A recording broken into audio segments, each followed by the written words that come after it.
You think you have time. You think 60 is the new 40 or whatever nonsense they are selling now. You think because you feel relatively healthy and your mind is still sharp and your life is finally settling into something manageable. You have decades stretching out ahead of you like a lazy Sunday afternoon. You do not. I am 92 years old. I have been alive since Franklin Roosevelt was president. I have buried my husband, my parents, 2 siblings, and more friends than I can count. And I am here to tell you that your 60s are not the beginning of your golden years.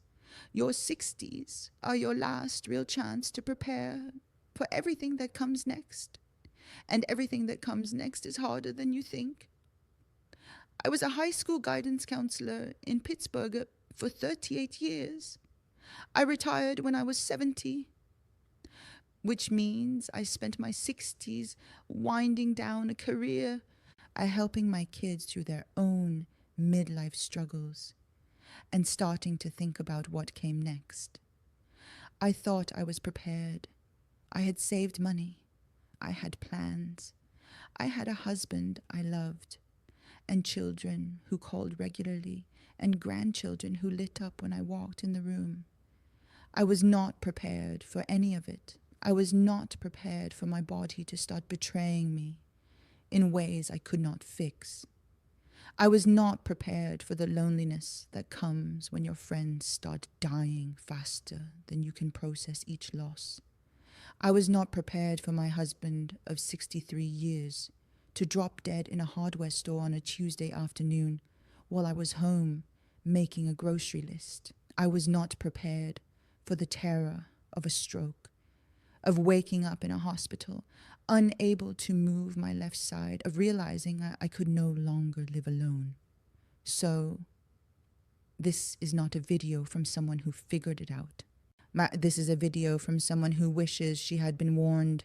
And if you are in your 60s right now, consider this your warning. Lesson number 1. Your body is about to change in ways you cannot reverse, and you need to build strength now while you still can. When I was 62, I could walk 3 miles without thinking about it. I could carry groceries up the stairs. I could get down on the floor to play with my grandchildren and get back up again without help. I took all of that for granted because it had always been true. By 75, walking a mile was an accomplishment. By 80, I needed to rest halfway up the stairs. By 84, a stroke took what was left of my independence. Here's what nobody tells you. The muscle you lose after 60 is almost impossible to get back. The bone density you lose is gone forever. The balance you had naturally starts requiring conscious effort. And if you do not actively fight against this decline, if you do not exercise and move and challenge your body while it can still respond, you are going to spend your 80s and 90s trapped in a body that cannot do what your mind wants it to do. I watch my great-grandchildren run across the yard, and I remember when I could run. I remember when my legs were strong and my back did not ache and standing up from a chair was not an athletic event. That woman feels like a stranger now. I wish I had treated her body better. I wish I had built more strength when I had the chance. If you are 62 and you can still walk 3 miles, walk 3 miles every day. Build the strength now because you are going to need it. Lesson number 2, your friends are going to start dying and you need more of them than you think. I had a close group of 4 women I had known since my 30s. We called ourselves the Tuesday Girls because we met for lunch every Tuesday for almost 40 years. Barbara, Eileen, Margaret, and me. We raised our children together. We supported each other through divorces and cancer scares and the deaths of our parents. I thought those friendships would last forever. Barbara died in 2008, heart attack. She was 75. Eileen died in 2014, cancer. She was 81. Margaret died in 2020, co. She was 87.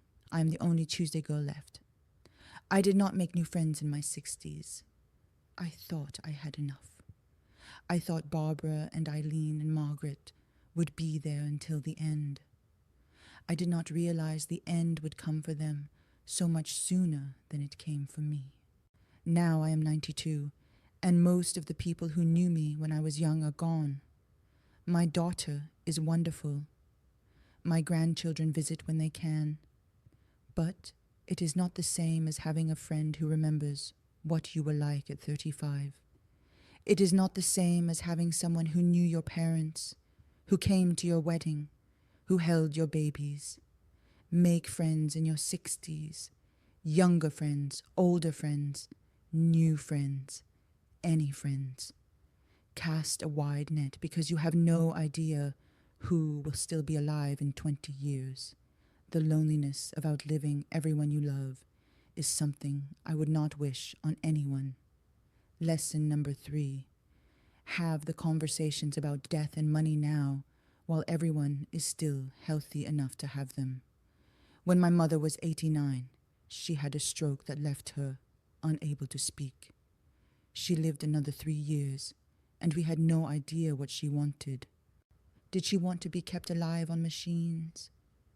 Did she want aggressive treatment or comfort care? Where was her will? What were the passwords to her accounts?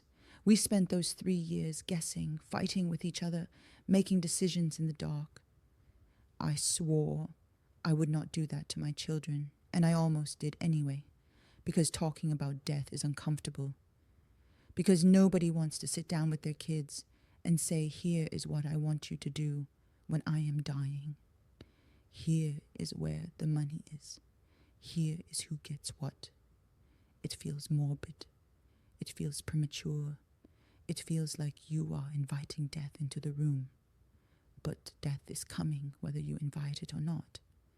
And if you do not have these conversations while you can still have them, you are leaving a mess for the people who love you.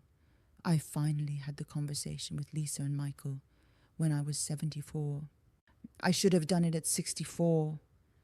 I should have done it the moment I had grandchildren and realized there were people who would be affected by my death. Do not wait until you are sick. Do not wait until there is a crisis. Have the conversation now.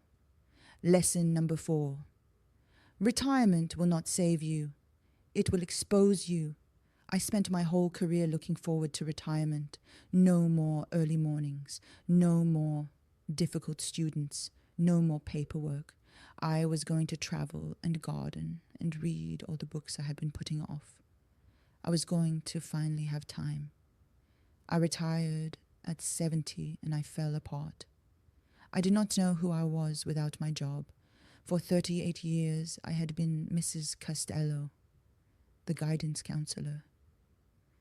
That was my identity. That was my purpose. And suddenly, I was just Lorraine, an old woman, with nothing particular to do and nowhere particular to be. It took me 3 years to find myself again. 3 years of feeling useless and lost before I discovered that I love painting the watercolors, that I love volunteering at the library, that I love having lunch with my daughter on a Tuesday for no reason. But those 3 years were dark. Anthony was worried about me. My children were worried about me. I was worried about me. If you are in your 60s and your job is your whole identity, you are heading for a cliff. Start building a life outside of work now. Develop hobbies, maintain friendships, figure out what you love besides your paycheck, because the day you retire, you are going to need something to be. And if you have not built that something, you are going to be nothing. Lesson number 5. You have less time with your spouse than you think, and most of it will not be the healthy and active years you are imagining. Anthony and I were married 63 years. That sounds like a lot. It is a lot, but when I do the math, it breaks my heart. The first 20 years, we were young and building a life and raising children. We were so busy, we barely had time for each other. The next 15 years included that terrible period when we almost divorced, and then the hard work of rebuilding. It was not until our 50s that we had a truly good marriage. And by then we had maybe 30 years left together. Of those 30 years, 10 were healthy and active. We traveled, we enjoyed our grandchildren, we had energy and curiosity and functional bodies. Then Anthony started slowing down. Then I had my stroke. The last 10 years of our marriage, we were managing decline, doctor's appointments and medications, and the slow narrowing of what we could do together. I'm not saying those years were not good. They were. I would give anything to have Anthony back, even in a wheelchair, even confused, even dying. But I wish I had understood in my 60s that the window for adventure was closing. I wish we had taken more trips, stayed out later, said yes to more invitations. I wish I had not assumed we had unlimited healthy years ahead. You do not. Nobody does. Use the good years while you have them. Lesson number 6. Forgive everyone now, because later you will not have the chance. My brother Frank and I did not speak for 8 years. It was a stupid fight over our mother's care, over money, over things that seemed so important at the time. I was 67 when we stopped talking. I was convinced I was right. I was convinced he owed me an apology. Frank died of a heart attack at 79. He died while we were still not speaking. And now I will never get to tell him I am sorry. I will never get to hear his voice again. I will never get to sit across from him at a holiday table and roll my eyes at the same family stories we had heard 100 times. 8 years of silence for what? For pride. For being right. For refusing to be the one who reached out first. If there is someone you are not speaking to, someone you love, who hurt you, or who you hurt, pick up the phone today. Not tomorrow, not next week, today. Because people die and they do not wait for you to be ready. They do not wait for the right moment or the perfect apology. They just go and they take your chance with them. Lesson number 7. Your adult children do not need your advice. They need your presence.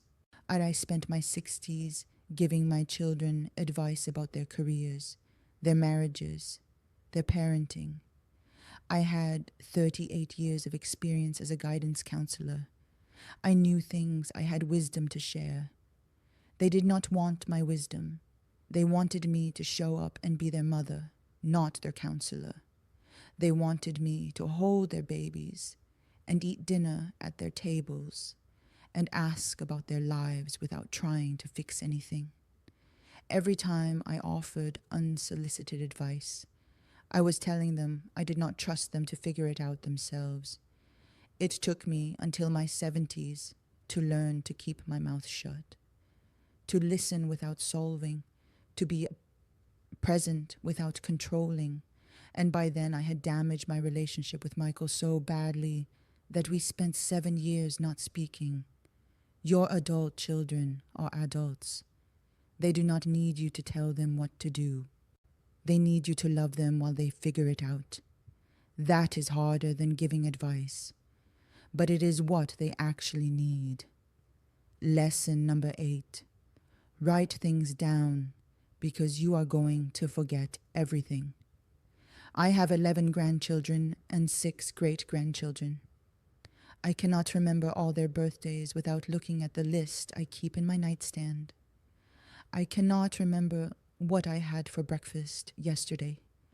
I cannot remember conversations I had last week. This is normal. This is what happens to every brain that lives long enough, but it is terrifying. And if you do not prepare for it, you will lose things that matter. Write down your memories. Write down your family stories. Write down the recipes your mother taught you and the way your father laughed and the name of your first dog. Write down what you want your grandchildren to know about who you were before you were old. I started keeping a journal when I was 78. I wish I had started at 60. I have lost so many memories that I cannot get back. Memories that only existed in my head and are now gone forever. Do not let that happen to you. Lesson number 9. You are going to be scared, and courage is doing it anyway. I was terrified of getting old, terrified of losing Anthony, terrified of being alone, of being sick, of being dependent. I spent my 60s trying not to think about it, as if ignoring my fear would make it go away. It did not go away. Everything I was afraid of happened. Anthony died. I had a stroke. I lost my independence. I live with my daughter now because I cannot live alone. Every fear came true, and I am still here. I am still me. I still laugh at my granddaughter's jokes and look forward to my great-grandson's visits and enjoy a good cup of coffee in the morning. The things I feared did not destroy me. They changed me. They diminished me in some ways, but they did not end me. You are going to face loss and decline and death. You cannot avoid it, but you can face it with courage instead of denial. You can prepare for it instead of pretending it will never come. And when it comes, you can discover that you are stronger than you thought. Lesson number 10. And this is the one I need you to hear. The last 30 years go faster than the first 60. I blinked and I was 70. I blinked and I was 80. I blinked and Anthony was dead and I was 90. And then 92. And now I'm sitting here wondering where it all went. When you are young, time moves slowly because everything is new. When you are old, time moves fast because you have seen it all before. The seasons blur together. The years collapse into each other. You wake up one morning and realize a decade has passed, and you cannot account for it. I am not saying this to frighten you. I am saying this so you pay attention. Pay attention to your 60s. Pay attention to your 70s. Pay attention to every single day because it is going faster than you think, and you cannot slow it down, and you cannot get any of it back. My husband Anthony died 6 years ago, 63 years together, and then he was gone in 45 minutes. A stroke in the plumbing aisle of the hardware store. That is where they found him, surrounded by PVC pipes and copper fittings. He was a plumber for 40 years. He would have thought that was funny. I talk to him every night before I fall asleep. I tell him about my day. I tell him about the grandchildren. I tell him I miss him. He does not answer, but I keep talking anyway, because that is what love becomes. A conversation with someone who is not there anymore. I am 92 years old. I have a photograph of Anthony on the shelf behind me. I have outlived almost everyone I have ever loved. And if I could go back to my 60s, if I could sit across from that woman who thought she had all the time in the world, I would grab her by the shoulders and I would say, listen to me. It goes fast, faster than you can imagine. So pay attention. Be present. Say, I love you. Take the trip. Make the call. Forgive the grudge, because one day you will be 92 and alone in your daughter's living room talking to a camera, hoping that someone out there hears you before it is too late. Do not waste your 60s the way I wasted mine. You still have time, but not as much as you